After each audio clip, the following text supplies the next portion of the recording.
Bapak, Ibu, Saudara-saudari dimanapun berada. Selamat pagi, selamat berjumpa dan selamat beribadah di GKI Yerusalem secara virtual melalui laman YouTube GKI Yerusalem Official. Sebelum kami membacakan berita jemaat, kami mengajak jemaat untuk berdoa secara pribadi sebelum ibadah kita laksanakan.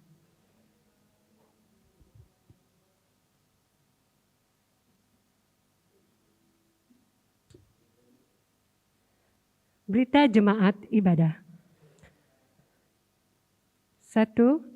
Pada kebaktian Minggu 5 September 2021 pukul 9 WIB, menggunakan liturgi khusus dari Hari Pendidikan Teologi HPT, pendeta yang melayani kita, Pendeta Mulyadi MTH, dibantu oleh penetua dan diakon Jemaat GKI Yerusalem. Pada kebaktian Minggu 12 September 2021 pukul 9 WIB, pendeta yang melayani kita, Pendeta Santi Miyawati MDIP, dibantu oleh penetua dan diakon Jemaat GKI Yerusalem.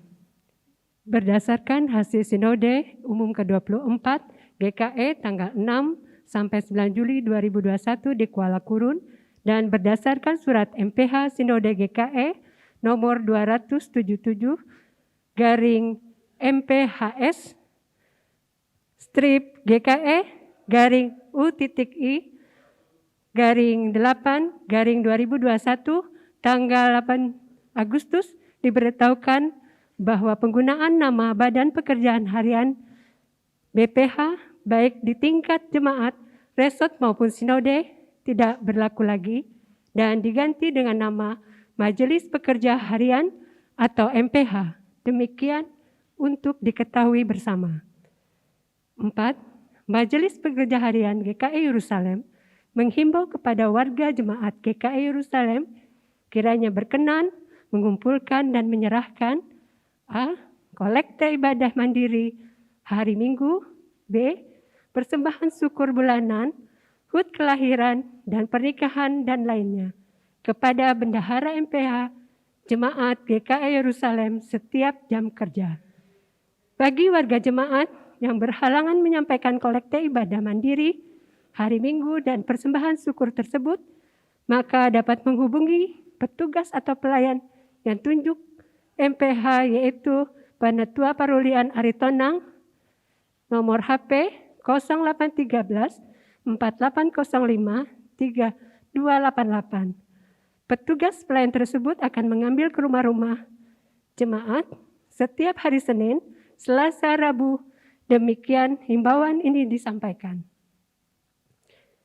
Panitia Pembangunan Gereja GKI Yerusalem menyampaikan terima kasih kepada anggota jemaat yang telah memberikan bantuan dana untuk penyelesaian pekerjaan atap GKI Yerusalem dan sudah diterima oleh panitia pembangunan. Tuhan Yesus memberkati. Mohon dukungan doa dari anggota jemaat bagi anggota jemaat yang sakit, baik yang dirawat di rumah maupun di rumah sakit. Selamat berulang tahun bagi warga jemaat yang berulang tahun kelahiran dan ulang tahun pernikahan sepanjang minggu ini.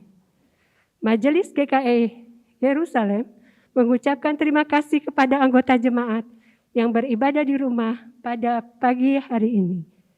Majelis Jemaat GKI Yerusalem mengucapkan terima kasih kepada pendeta yang menyampaikan firman Tuhan dan penetua diakon serta seluruh yang bertugas melayani kebaktian minggu ini. Demikianlah berita jemaat pada minggu ini. Selamat beribadah jemaat sekalian. Tuhan Yesus memberkati. Shalom, selamat datang dan salam sejahtera bagi kita semua. Hari ini kita berhimpun dalam ibadah hari Minggu menggunakan tata ibadah khusus Hari Pendidikan Teologi. Mari kita berdiri bersama mengumandangkan pujian hormat kita kepada Tuhan Yesus Kristus, Sang Kepala Gereja. Jemaat menyanyi dari pelengkap kidung jemaat nomor 58, bait yang pertama dan yang kedua, Semua yang Tercipta.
Pertolongan kita adalah dalam nama Tuhan yang menjadikan langit dan bumi. Kasih karunia dan damai sejahtera dari Allah Bapa kita dan dari Tuhan Yesus Kristus menyertai kamu.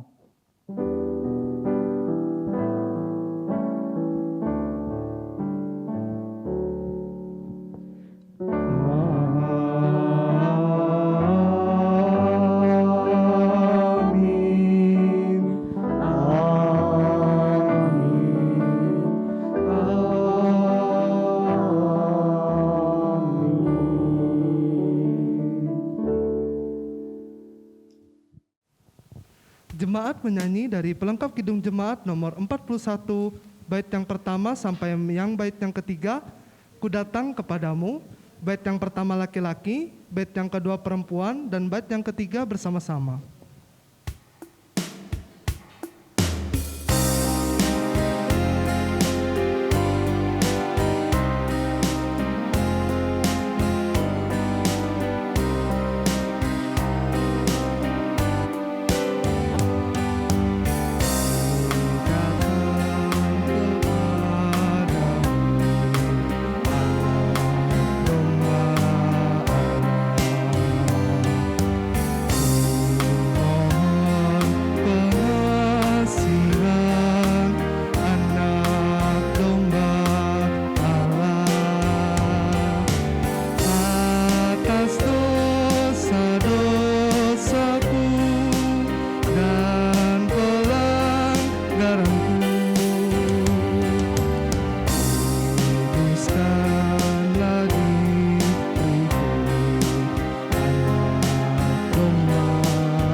Doa pengakuan dosa dan ucapan syukur.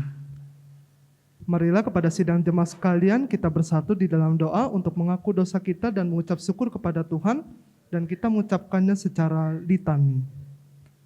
Ya Tuhan, hari ini kiranya kasih-Mu yang nyata bagi kami, langit dan bumi menandakan kebesaran-Mu.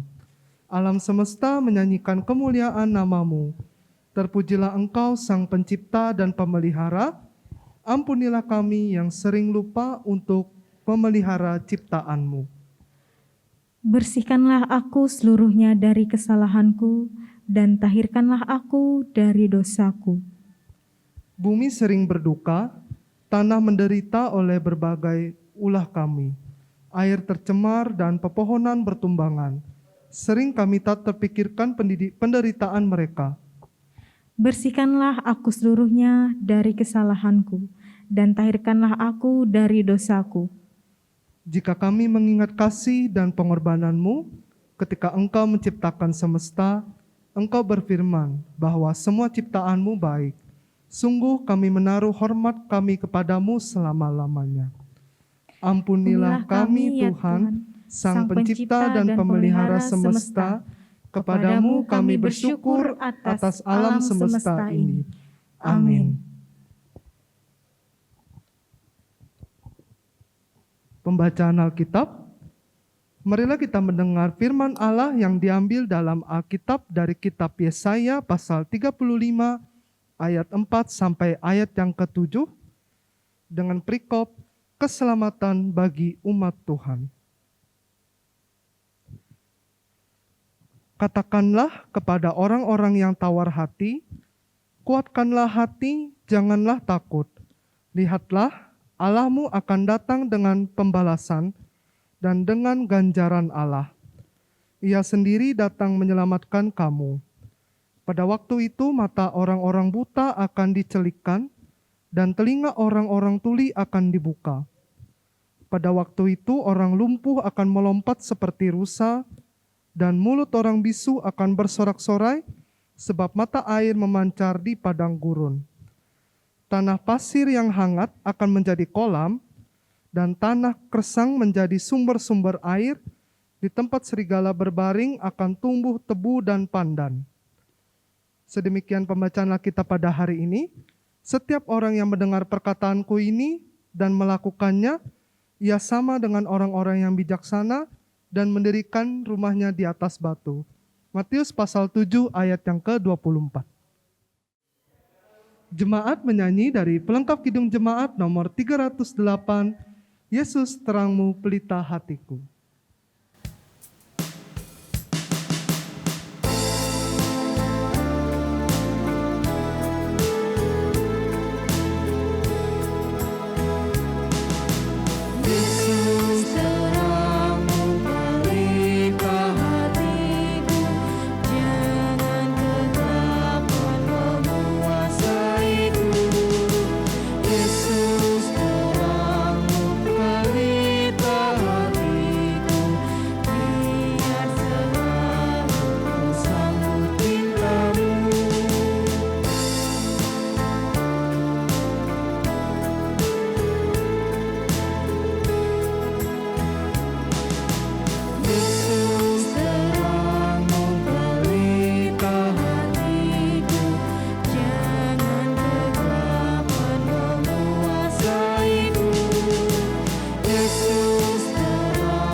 Petunjuk hidup baru. Dengarkanlah petunjuk hidup baru bagi sekalian orang percaya seperti terdapat dalam Mazmur pasal 25 ayat 6. Ingatlah segala rahmat-Mu dan kasih setia-Mu ya Tuhan, sebab semuanya itu sudah ada sejak purbakala. Marilah kita berdiri bersama-sama dan sekalian orang percaya dan segala masa dan tempat untuk mengikrarkan pengakuan iman rasuli. Aku percaya kepada Allah Bapa yang Maha Kuasa, Halik langit dan bumi, dan kepada Yesus Kristus, Anak-Nya yang tunggal Tuhan kita, yang dikandung daripada Roh Kudus, lahir dari anak darah Maria, yang menderita di bawah pemerintahan Pontius Pilatus, disalibkan, mati dan dikuburkan, turun ke dalam kerajaan maut. Pada hari yang ketiga bangkit pula dari antara orang mati, naik ke sorga, duduk di sebelah kanan Allah Bapa yang Maha Kuasa, dan akan datang dari sana untuk menghakimi orang yang hidup dan yang mati. Aku percaya kepada Roh Kudus, gereja yang kudus dan am, persekutuan orang kudus, pengampunan dosa, kebangkitan daging, dan hidup yang kekal.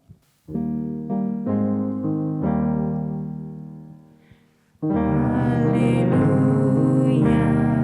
haleluya, Haleluya. Jemaat dipersilakan untuk duduk kembali.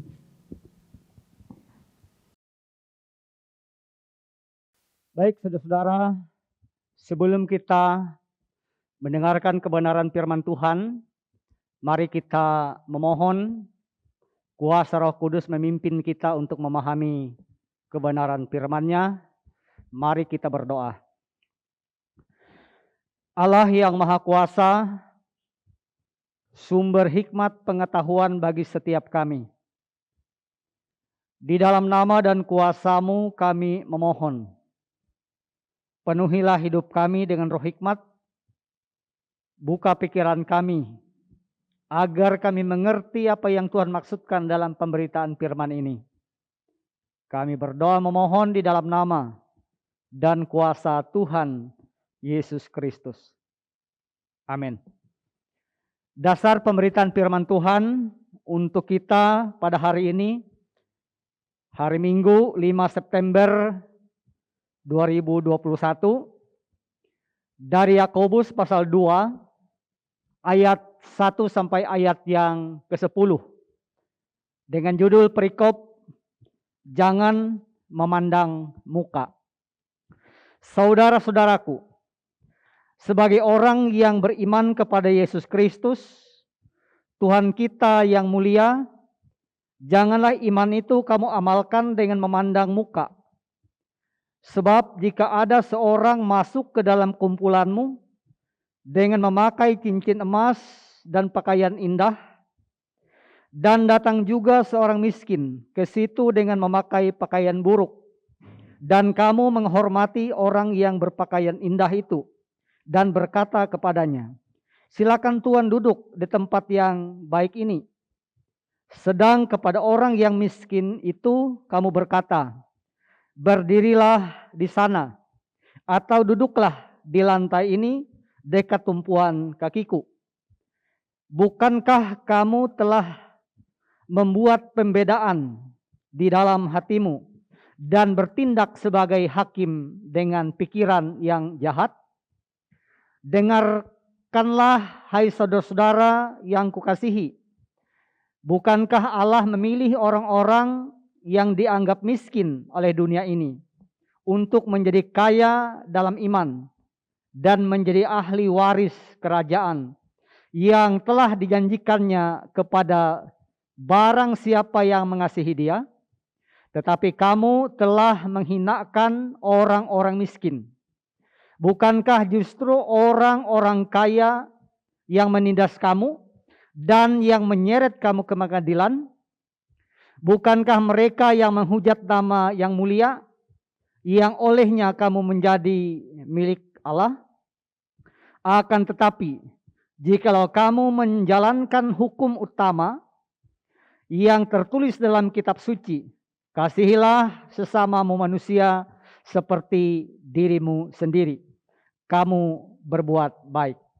Tetapi jikalau kamu memandang muka, kamu berbuat dosa, dan oleh hukum itu menjadi nyata bahwa kamu melakukan pelanggaran. Sebab barang siapa menuruti seluruh hukum itu, tetapi mengabaikan satu bagian daripadanya, ia bersalah terhadap seluruhnya. Demikian teks Alkitab Yakobus pasal 2 ayat 1 sampai ayat yang ke-10 saya bacakan. Yang berbahagia ialah setiap orang yang mendengarkan firman Tuhan dan memeliharanya. Amin. Saudara-saudara yang dikasihi dan diberkati oleh Tuhan, Salam. Hari ini kita warga Gereja Kalimantan Evangelis merayakan Hari Pendidikan Teologi. Tepatnya dirayakan pada tanggal 4 September. Namun kita merayakannya pada hari Minggu 5 September 2021. Pertanyaan yang sangat penting bagi kita berkaitan dengan Hari Pendidikan Teologi, apa makna pendidikan teologi bagi kita sebagai warga gereja? Nah, saudara-saudara, kita warga gereja harus sadar bahwa kita hidup tidak hanya dalam satu situasi, ya, tetapi kita hidup dalam berbagai situasi yang memerlukan sebuah jawaban. Nah, karena itu penting bagi kita untuk memahami betapa pentingnya pendidikan teologi untuk setiap peristiwa yang kita lihat, yang kita hadapi dan kita alami. Nah, pagi hari ini kita akan memaknai kata pendidikan teologi dan pendidikan teologi itu sendiri. Baik, yang pertama, pendidikan. Kata pendidikan sering kita mendengarkan ungkapan orang itu pendidikannya sangat tinggi. Atau ada pula ungkapan orang itu pendidikannya rendah. Atau ada juga ungkapan bahwa orang itu tidak berpendidikan. Nah, Bapak Ibu Saudara-saudara, pertanyaannya adalah, apa itu pendidikan? Pendidikan bukanlah mengajarkan cara untuk mencari nafkah. Atau pendidikan bukanlah sebuah cara supaya bisa menjadi pegawai negeri. Ya, tetapi pendidikan merupakan cara untuk hidup. Ya, pendidikan mengajarkan cara untuk hidup. Nah, saudara-saudara, apa yang membedakan antara cara mencari nafkah dan cara untuk hidup? Perbedaannya pada orientasi. Cara untuk mencari nafkah orientasinya hasil, ya. Nah, cara untuk hidup orientasinya adalah sebuah proses. Contohnya seperti ini. Saya berkata kepada anak saya yang pertama, "Nak, ini pancing. Silahkan pergi mancing sampai kamu dapat ikan." Ya, ini orientasinya adalah dapat ikan, hasil. Kemudian saya berkata kepada anak saya yang kedua, "Nak, silakan duduk di situ. Ayah akan mengajarkan bagaimana cara membuat pancing, bagaimana cara memancing, bagaimana memasang umpan yang baik dan benar, kapan dan di mana ikan-ikan sering berkumpul." Orientasinya apa, Bapak Ibu? Orientasinya adalah proses. Ya, berbeda dengan yang pertama. Yang pertama tadi kepada anak yang pertama, orientasinya adalah hasil. Kepada anak yang kedua, sama-sama pendidikan tapi orientasinya adalah sebuah proses. Pendidikan adalah sebuah proses untuk berubah. Ya. Sekali lagi, pendidikan adalah sebuah proses untuk berubah. Nah, karena itu semakin lama orang mengikuti pendidikan, artinya orang itu semakin lama berproses. Nah, semakin lama berproses, maka semakin banyak dia tahu tentang cara untuk hidup.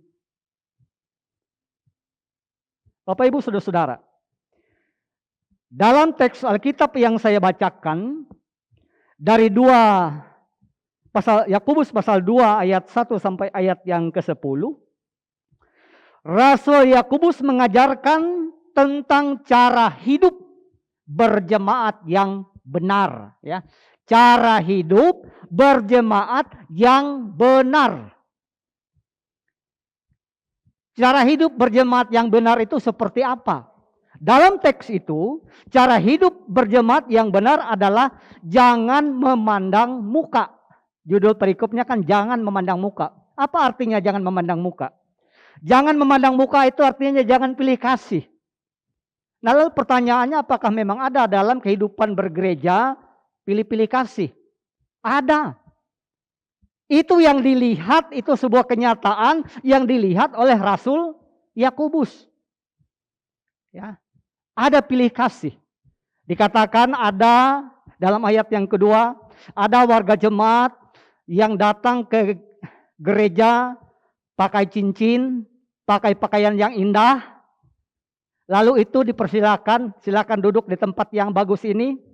Tetapi dikatakan di dalam ayat yang kedua itu ketika orang yang miskin datang, duduk saja di sana. Atau silakan dekat tumpuan kaki saya. Artinya apa? Orang kaya sangat dihormati, sangat dihargai. Tetapi orang miskin mendapat senyum itu sudah untung. Itu kenyataan yang dihadapi oleh Rasul Yakobus di zamannya. Dalam gereja terjadi seperti itu. Nah, karena itu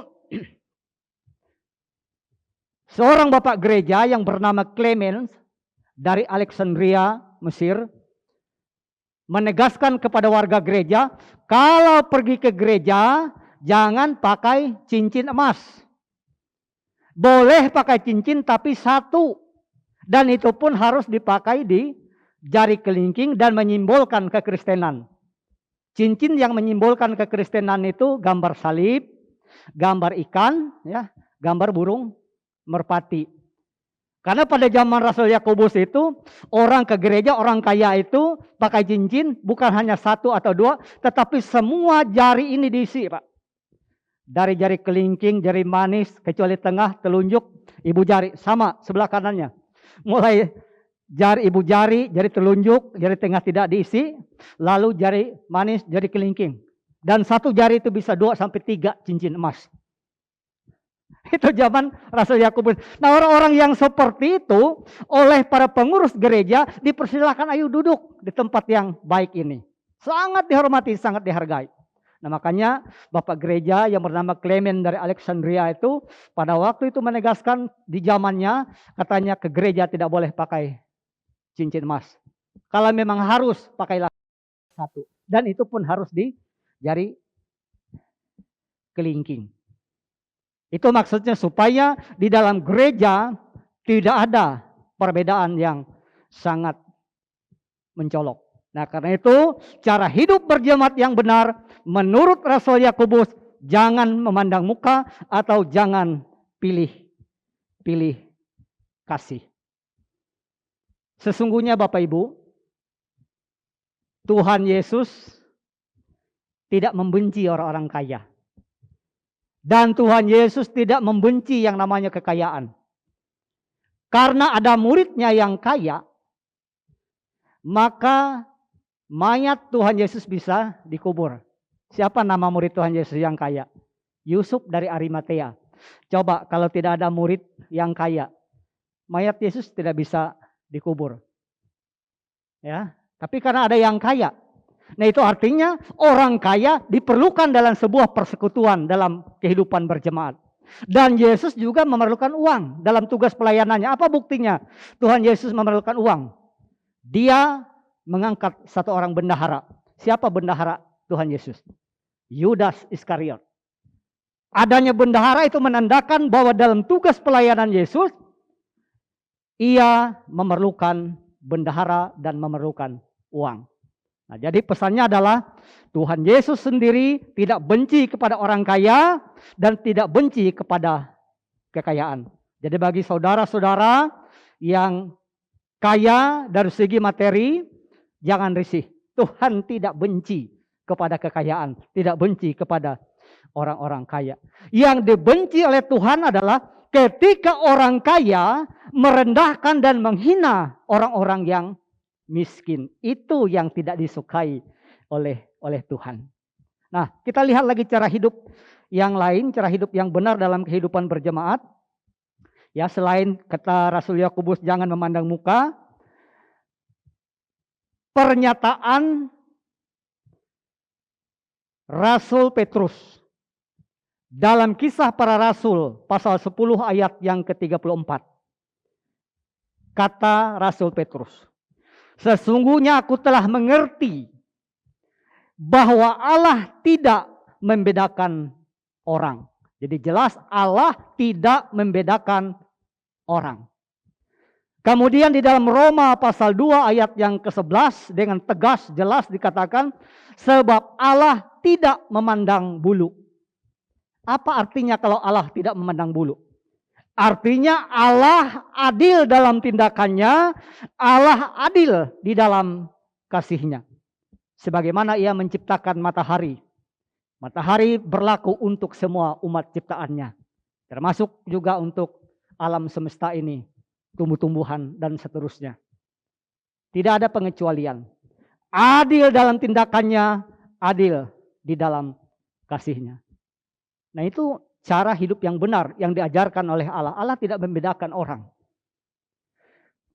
Bahkan kalau kita lihat ayat yang ke-34-nya, Kisah Rasul pasal 10 ayat 35-nya, setiap bangsa yang mengamalkan kebenaran berkenan bagi Allah. Nah, kemudian kita melihat apa yang dikatakan oleh para imam-imam kepala dan ahli Taurat. Dikatakan mereka, guru, kami tahu bahwa segala perkataan dan pengajaranmu benar. Dan engkau tidak mencari muka. Ya, melainkan dengan jujur mengajar jalan Allah. Dalam Lukas pasal 20 ayat 21.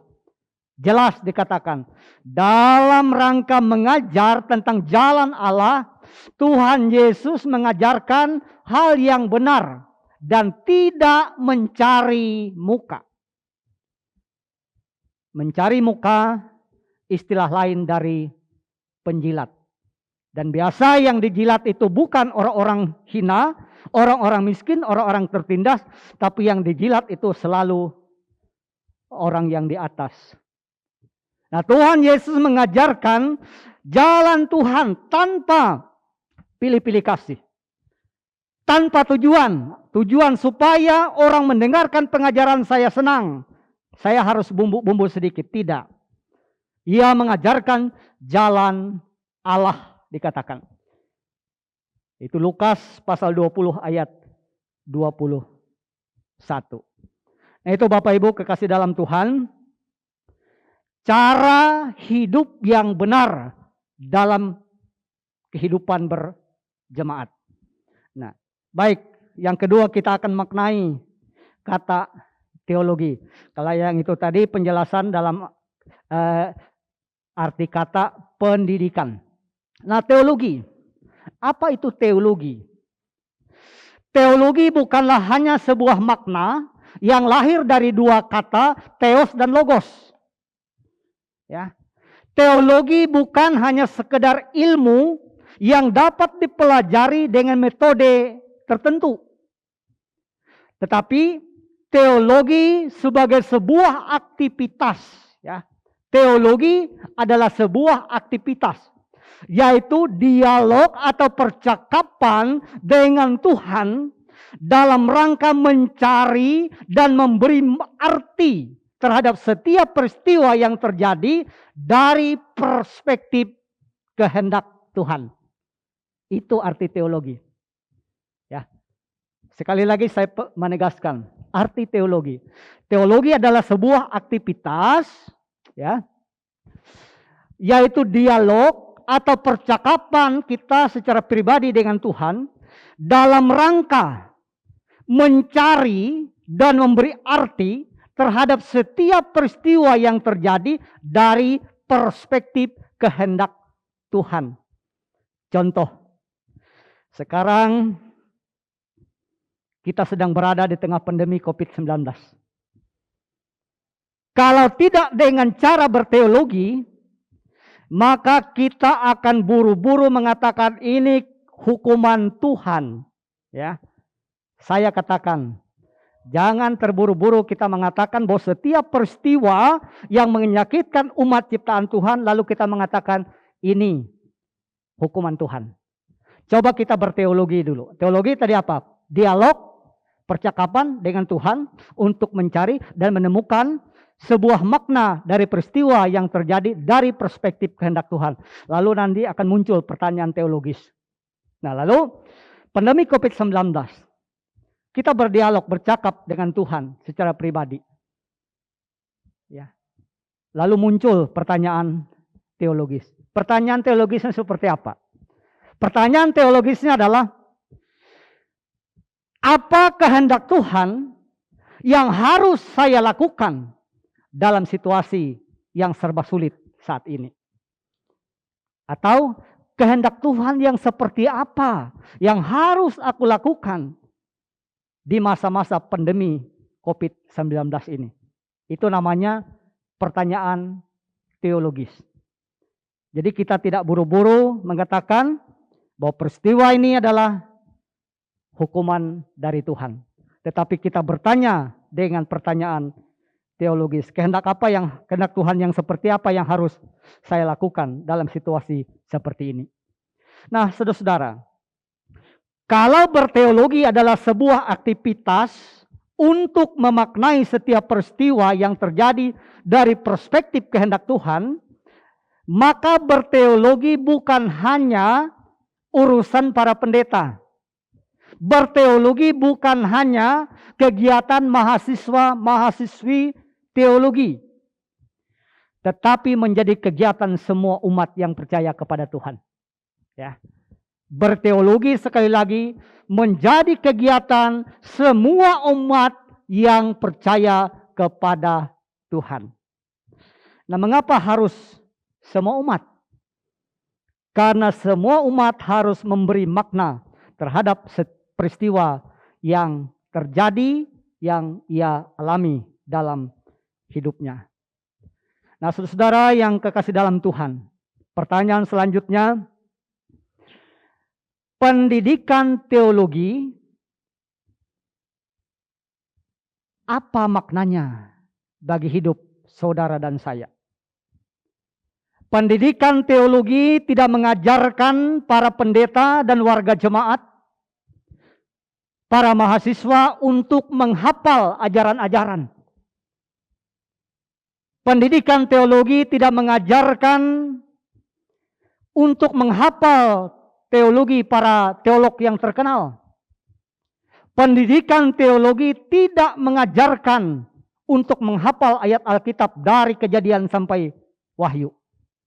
Tetapi pendidikan teologi ini memperlengkapi, mengajarkan, dan melatih untuk peka berteologi, untuk peka mengajar, untuk peka memberi makna terhadap setiap peristiwa yang terjadi. Dari tiga hal itu ada satu hal yang penting kita maknai lebih dalam. Berteologi, peka untuk mengajar. Acuan mengajar adalah Tuhan Yesus itu sendiri. Mengajar tanpa mencari muka. Nah, bagaimana Bapak Ibu saudara-saudara mengajar? Terutama kita mengajar anggota keluarga di dalam rumah tangga kita masing-masing. Berbicara soal mengajar paling tidak, yang pertama, ajar supaya memiliki pengetahuan. Ya, pengetahuan iman ataupun pengetahuan umum. Kita tularkan pengetahuan kita kepada anak-anak kita. Kalau dalam bahasa Inggrisnya, learning to know. Ajar untuk memiliki pengetahuan. Nah, ternyata tidak cukup kalau kita hanya mengajar supaya memiliki pengetahuan. Tetapi kita juga mengajar supaya ia melakukan apa yang ia tahu. Learning to do. Ajar dia melakukan sesuatu yang baik.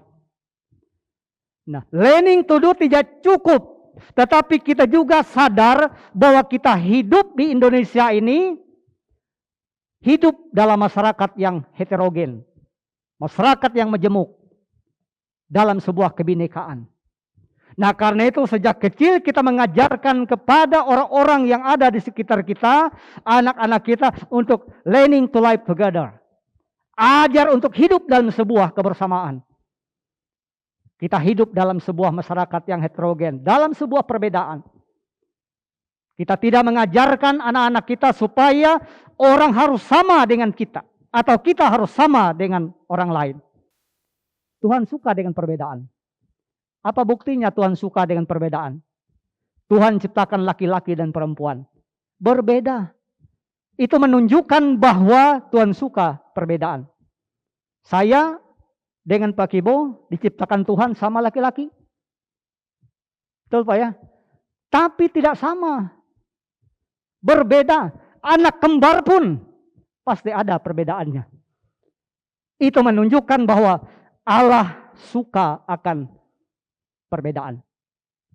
Nah, Bapak Ibu kekasih dalam Tuhan, oleh karena itu, bagi kita sebagai orang tua, bagi kami sebagai para pendeta, mengajarkan orang-orang yang kita ajarkan supaya berakar, bertumbuh, berbuah di dalam kebenaran kepada Tuhan, tidak didasarkan pada kekurangan agama orang lain atau kelemahan agama orang lain. Kan banyak seperti itu Bapak Ibu. Mau mengajarkan tetapi didasarkan pada kelemahan, keyakinan atau agama orang lain.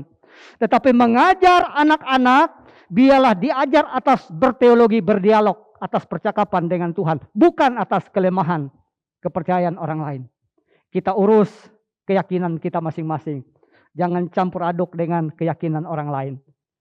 Nah, kalau kita mengurus keyakinan kita masing-masing di negeri yang kita cintai ini, Indonesia dalam kebinekaannya, maka kita akan damai.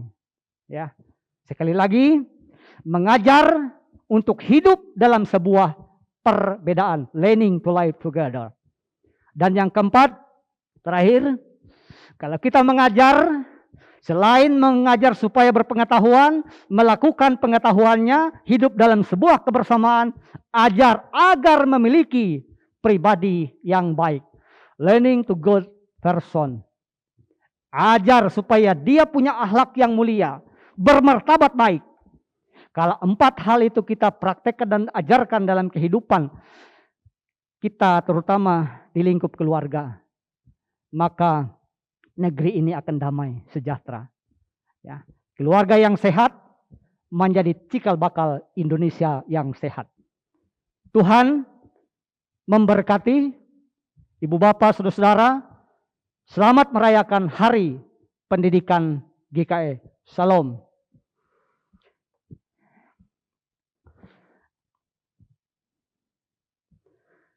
Bapak Ibu, mari kita bersatu di dalam doa syafaat.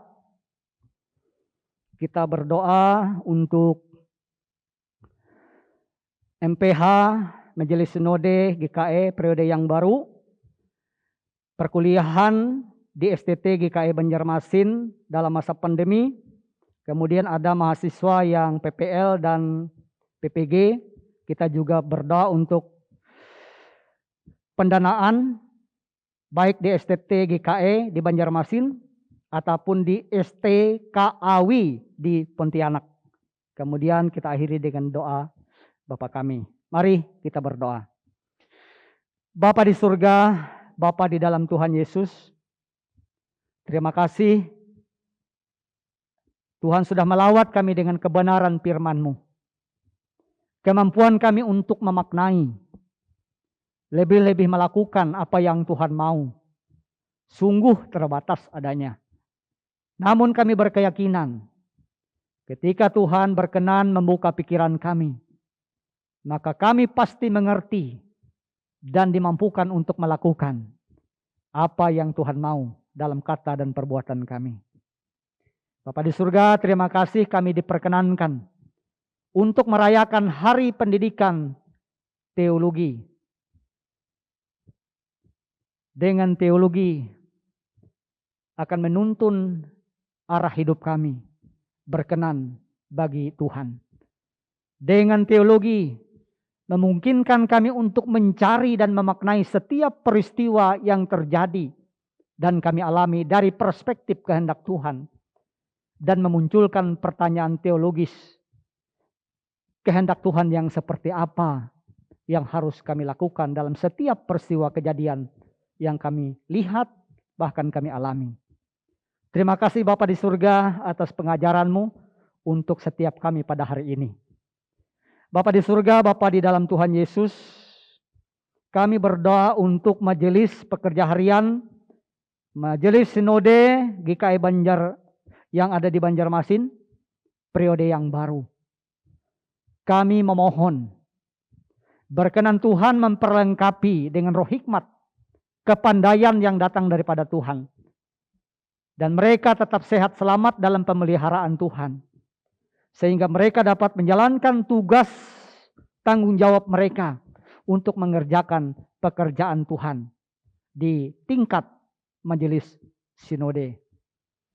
Kami serahkan mahasiswa dan dosen serta proses belajar mengajar di STT GKI Banjarmasin dalam masa pandemi ini. Kami memohon tuntunan roh hikmat yang datang daripada Tuhan, sehingga mereka terus dapat menjalankan perkuliahan dengan baik dengan cara virtual. Dan mahasiswa diperkenankan untuk mengembangkan diri mereka, sehingga mereka semakin tinggi ilmu, tinggi pengabdian, dan melayani dengan penuh sukacita pada saatnya nanti. Ya Bapa di dalam kerajaan surga, kami juga menyerahkan mahasiswa yang sedang praktik pengenalan pelayanan dan praktik pelayanan gerejawi. Lindungi dan sertai mereka dan menjadi kesempatan bagi mereka untuk mengembangkan diri, mencintai dunia pelayanan, sehingga menjadi pelayan yang baik, pelayan yang bertanggung jawab untuk mengerjakan pekerjaan-Mu. Dalam mereka menuntut ilmu pengetahuan, dalam proses belajar mengajar, di STT GKI di Banjarmasin, ataupun di STKAW di Pontianak. Semuanya memerlukan pendanaan yang cukup besar, sehingga proses belajar mengajar dapat berjalan dengan baik. Kami sungguh meyakini bahwa sumber berkat adalah datang daripada Tuhan. Karena itu biarlah Tuhan mengaruniakan berkat cukup bahkan melimpah dalam berbagai macam bentuknya, sehingga mereka tidak akan pernah mengalami kekurangan. Segala kebutuhan Tuhan berkenan sediakan melewati uluran tangan-tangan para donatur, sehingga perkuliahan dapat berjalan terus, kualitas mereka semakin meningkat untuk persiapan melayani jemaat-Mu. Ya Bapa di dalam kerajaan surga, kami juga berdoa untuk seluruh warga jemaat-Mu, baik yang ada di jemaat GKI Yerusalem pun di mana-mana tempat. Kami mohon berkat Tuhan tercurah melewati usaha dan pekerjaan kami masing-masing, sehingga kami tidak akan mengalami kekurangan akan berkat-Mu. Senantiasa dicukupkan dengan berkat cukup akan melimpah dalam berbagai macam bentuknya. Kami berdoa bagi warga jemaat-Mu yang saat ini dalam keadaan sehat, biarlah tetap sehat dalam penyertaan Tuhan. Tetap beraktivitas di lingkungan pekerjaan masing-masing dalam lindungan penyertaan Bapa di surga. Bagi saudara-saudara kami yang dalam keadaan sakit, dirawat di rumah ataupun di rumah sakit, kami memohon pemulihan kesembuhan daripada-Mu. Melewati makanan, minuman, obat yang dipergunakan, semua menjadi sarana bagi Tuhan untuk memulihkannya. Bagi saudara-saudara kami yang terpapar ataupun terinfeksi virus COVID-19, yakinkan mereka bahwa setiap organ tubuh yang mereka miliki adalah ciptaan tangan Tuhan. Ketika ada bakteri, sakit penyakit, virus yang mengganggu organ tubuh mereka, yang membuat mereka sakit, membuat mereka gelisah, Yakinkan diri mereka bahwa tangan Tuhan sebagai Sang Pencipta mampu menyembuhkan dan memulihkannya. Karena itu bimbinglah dengan roh hikmat, agar mereka mengelola pikiran dengan baik, berpikir sehat, selamat di dalam penyertaan Tuhan. Dan yakinkan pula bahwa mereka adalah harta kesayanganmu, lukisan di telapak tanganmu, hidup dan mati ada dalam genggaman tanganmu. Bapa di dalam kerajaan surga, Bapa di dalam Tuhan Yesus, tidak henti-hentinya kami membawa proses pembangunan gereja Yerusalem yang sedang berlangsung sampai hari ini. Tidak ada ucap dan kata yang pantas kami haturkan kepadamu Bapa. Di tengah-tengah pandemi COVID-19, di tengah-tengah situasi yang serba sulit terbatas, berkat-Mu tidak pernah terhenti bagi seluruh warga jemaat. Sehingga warga jemaat bersatu padu, punya tanggung jawab rasa memiliki, terpanggil untuk memberikan bantuan, baik tenaga, waktu, pikiran, bahkan uang, sehingga terkumpul dan bisa berjalan sampai saat ini. Biarlah setiap warga jemaat yang sudah memberikan sumbangan bantuan diberkati oleh Tuhan dengan sukacita damai sejahtera-Mu, sehingga rumah Tuhan ini dapat diselesaikan tepat pada waktunya, dan kami dapat pergunakan untuk memuji, memuliakan nama Tuhan. Dan ajarlah kami warga jemaat-Mu, bahwa yang mau kami perlihatkan bukanlah kemegahan daripada bangunan ini, tetapi ajarlah kami untuk memperlihatkan kebersamaan kami yang penuh dengan kebahagiaan, kedamaian, dan itu akan menjadi kesaksian yang hidup. Sehingga banyak jiwa-jiwa yang boleh dimenangkan oleh warga jemaat GKI Yerusalem di hadapan Tuhan. Bapa di dalam kerajaan surga, Bapa di dalam Tuhan Yesus, banyak hal yang ingin kami mohonkan pada saat ini, baik untuk kepentingan setiap pribadi kami, keluarga, rumah tangga, jemaat, bangsa dan negara. Kami meyakini apa yang kami aminkan bersama-sama. Bahkan yang kami katakan dalam hati kami masing-masing, Tuhan mendengar dan memberikan jawaban yang terbaik kepada setiap kami. Kami berdoa memohon di dalam nama dan kuasa Tuhan Yesus Kristus yang sudah mengajar para murid berdoa, yang saat ini kami ucapkan bersama-sama. Bapa kami yang di surga, dikuduskanlah namamu, datanglah kerajaan-Mu. Jadilah kehendak-Mu di bumi seperti di surga. Berikanlah kami pada hari ini makanan kami yang secukupnya. Dan ampunilah kami akan kesalahan kami, seperti kami sudah mengampuni orang yang bersalah kepada kami. Dan janganlah membawa kami ke dalam pencobaan, tetapi lepaskanlah kami daripada yang jahat. Karena Engkaulah yang mempunyai kerajaan dan kuasa dan kemuliaan sampai selama-lamanya. Amin.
Yesus Kristus Tuhan.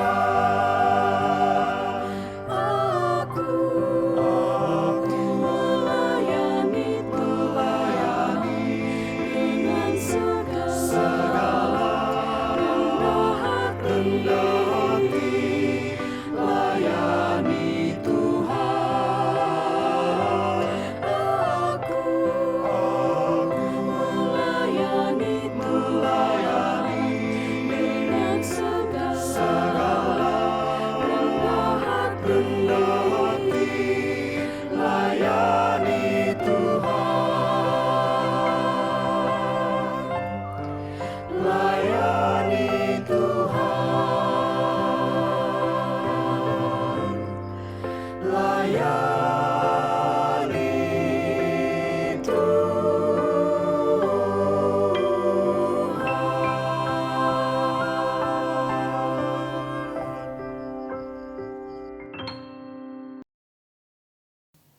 Persembahan syukur sebagai rasa ungkapan syukur dan respon kita terhadap kebaikan dan berkat Tuhan.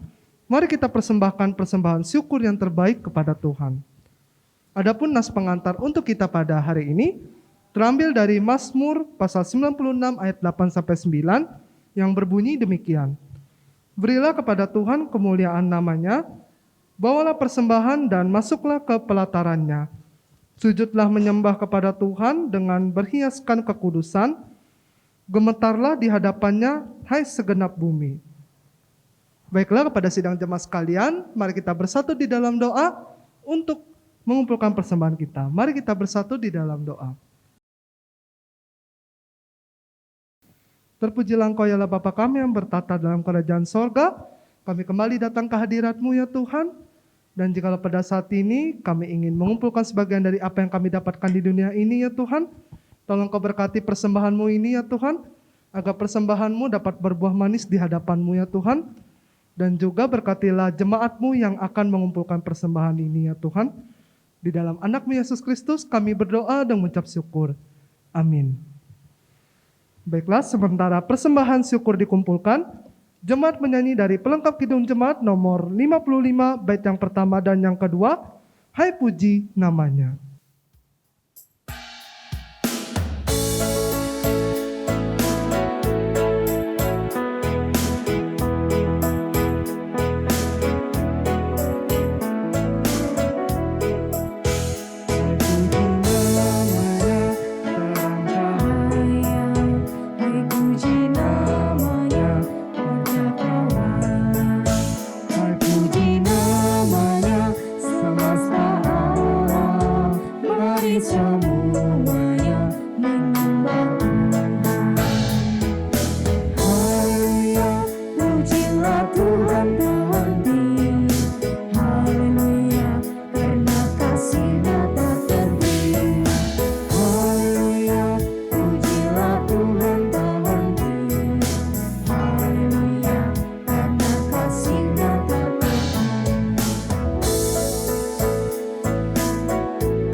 Saudara-saudara, kita akan akhiri ibadah kita dengan berkat Tuhan. Kami mohon untuk berdiri.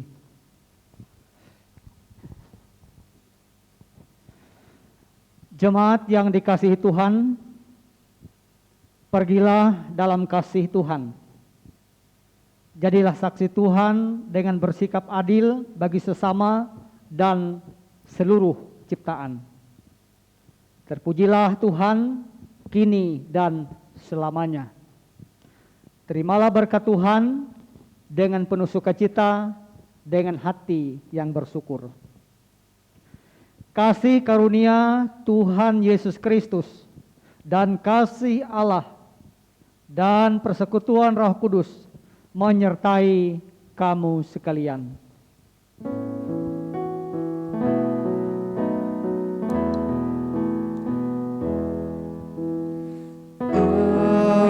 amin, amin.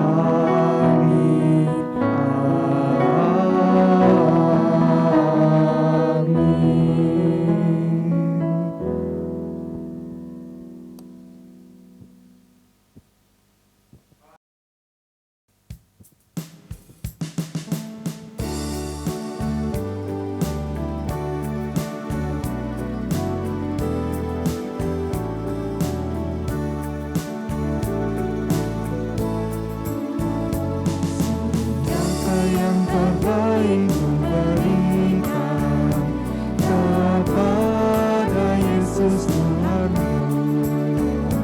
Dasar pengorbanannya di Kalvari, diharapnya terbaik dariku. Berapa yang terhilang aku cari, dan ku lepaskan yang terbelenggu. Kata yang terbaik memberikan kepada Yesus Tuhanmu.